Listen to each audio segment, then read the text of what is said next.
Universidad Laica Eloy Alfaro de Manabí, Facultad de Ciencias Administrativas, Carrera Administración de Empresas.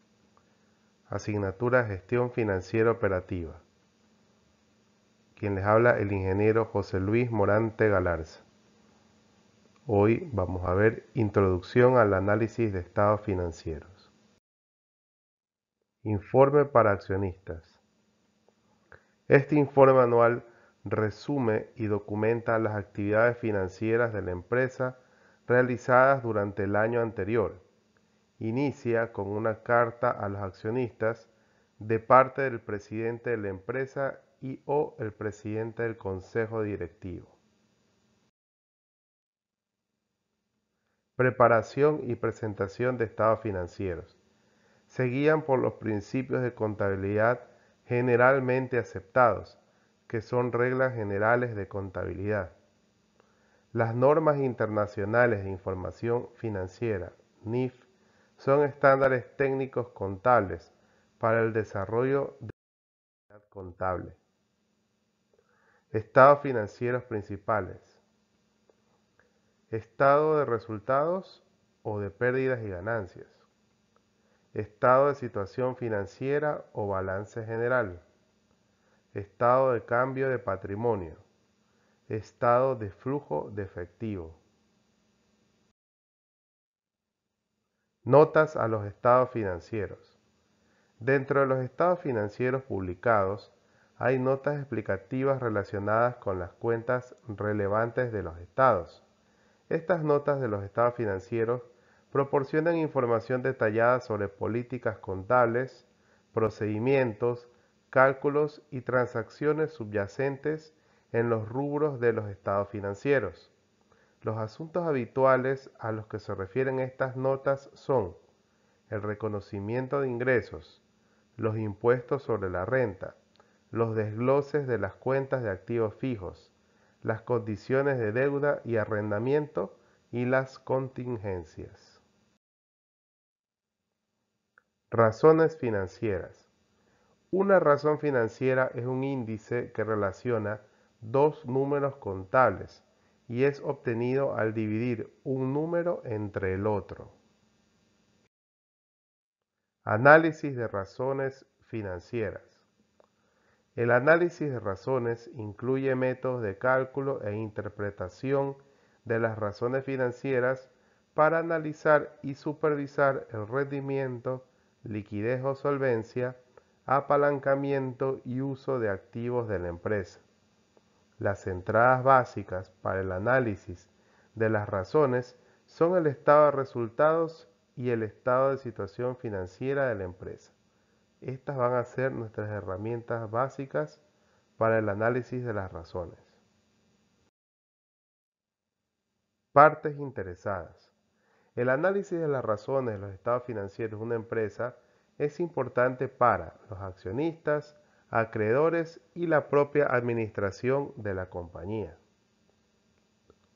Los accionistas actuales y potenciales se interesan en los niveles presentes y futuros del riesgo y rendimiento de la empresa, que afectan directamente el precio de las acciones.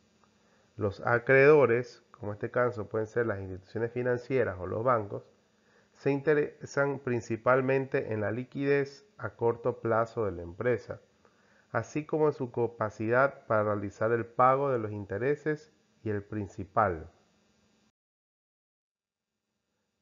Tipos de comparación de razones. El análisis de razones no es simplemente el cálculo de una razón específica. Es más importante la interpretación de ese valor. Existen dos tipos de comparación de razones: el análisis de una muestra representativa y el análisis de series temporales.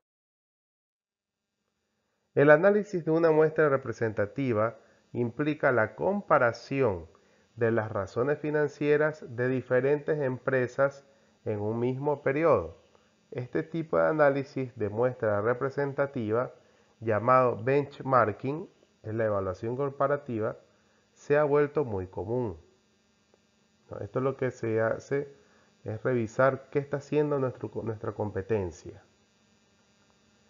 El análisis de series temporales evalúa el desempeño con el paso del tiempo, la comparación del desempeño actual y pasado usando las razones. Permite a los analistas evaluar el progreso de la compañía. Es posible identificar el desarrollo de tendencias mediante la comparación de varios años. También un método muy común es hacer el análisis combinado entre ambas. Precauciones para el uso de análisis de razones. Las razones que revelan importantes desviaciones de la norma simplemente indican síntomas de un problema. Por lo regular se requiere un análisis adicional para aislar las causas del problema. El punto fundamental es este: el análisis de razones dirige la atención hacia posibles áreas de interés, no proporciona una evidencia concluyente de que exista un problema. Por lo general, una sola razón no proporciona suficiente información para evaluar el rendimiento general de la empresa. Solo cuando se utiliza un conjunto de razones es posible hacer evaluaciones razonables. Sin embargo, cuando un análisis se centra solo en ciertos aspectos específicos de la posición financiera de una empresa, son suficientes una o dos razones. Las razones que se comparan deben calcularse usando estados financieros fechados en el mismo periodo del año. Si no lo están, los efectos de la estacionalidad pueden generar conclusiones y decisiones erróneas. El caso de comparar, por ejemplo, el mes de diciembre con cualquier mes del año si tu empresa se dedica a la comercialización y vende productos navideños. Es preferible usar estados financieros auditados para el análisis de razones.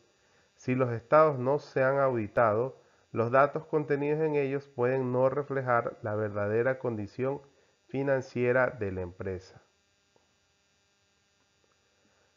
Los datos financieros que se comparan deben desarrollarse en la misma forma.